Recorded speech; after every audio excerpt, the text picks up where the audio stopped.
Siapa yang akan mengajukan anggaran makan siang gratis ini? Itu satu hal ya.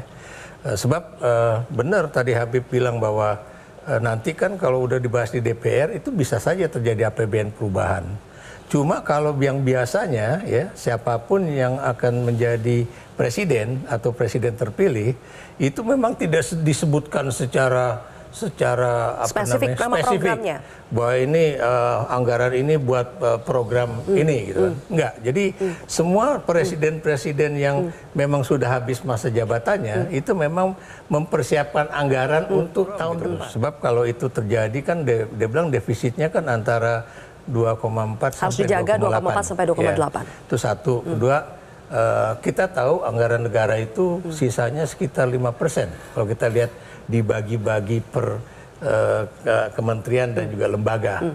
Nah, 5% itu nilainya berapa? Ya. Dan kalau untuk makan siang gratis itu benar, itu adalah 460 triliun rupiah. Baik. Itu berarti dari mana? Apakah itu akan diambil dari anggaran yang lain seperti bansos ya, atau kemudian juga akan menaikkan misalnya pajak ya, baik itu pajak untuk orang kaya ataupun pajak pertambahan nilai ya, dan itu berarti pajak untuk barang dan jasa itu juga akan naik juga dan rakyat juga akan terbebani. Hitungannya kira-kira 15.000 per anak?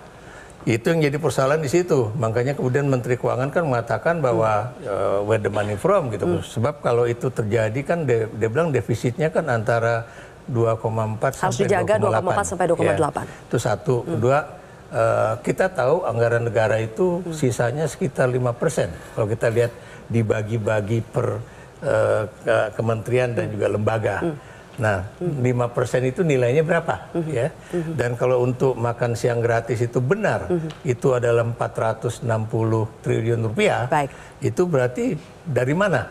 Apakah itu akan diambil dari anggaran yang lain seperti bansos ya, atau kemudian juga akan menaikkan misalnya pajak ya, baik itu pajak untuk orang kaya ataupun pajak pertambahan nilai ya. Dan itu berarti pajak untuk barang dan jasa itu juga akan naik juga dan rakyat juga akan terbebani.